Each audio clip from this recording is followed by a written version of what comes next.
It was such a last-minute deal that Prime Minister Theresa May only had a couple of hours of sleep last night before getting on a plane at 4 a.m. to finally clinch it.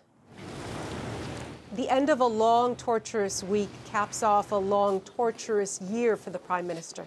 Nearly halfway through December, and she just squeaks by with a breakthrough. Both sides admit it isn't a perfect deal, and it still has to be ratified by the 27 EU heads of state next week. But without it, the EU had refused to proceed with talks on a new relationship after Brexit, and they had set a deadline for Sunday. Getting to this point has required give and take on both sides, and I believe that the joint report being published is in the best interests of the whole of the UK. There were three major divorce issues to resolve. They're not entirely resolved, but there is a basic outline now.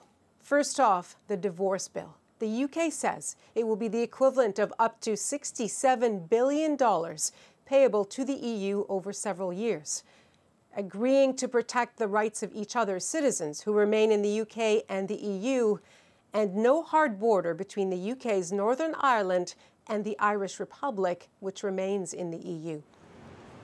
It was the last point that made this such an agonizing week.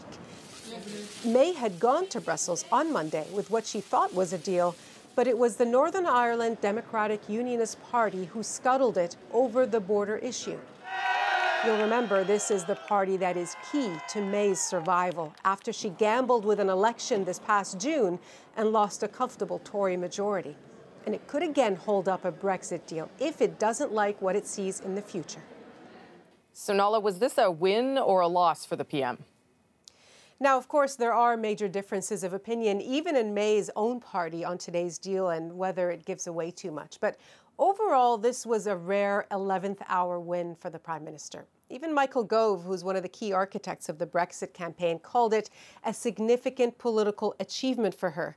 The fact is that given the big picture, if she hadn't clinched this deal, she may not have survived. But such as it is, the win is short-lived because this was the easy part. In the words of Donald Tusk, who's the president of the European Council, breaking up is hard, but breaking up and building a new relationship is much harder. Okay, thanks for that, Nala. Appreciate it.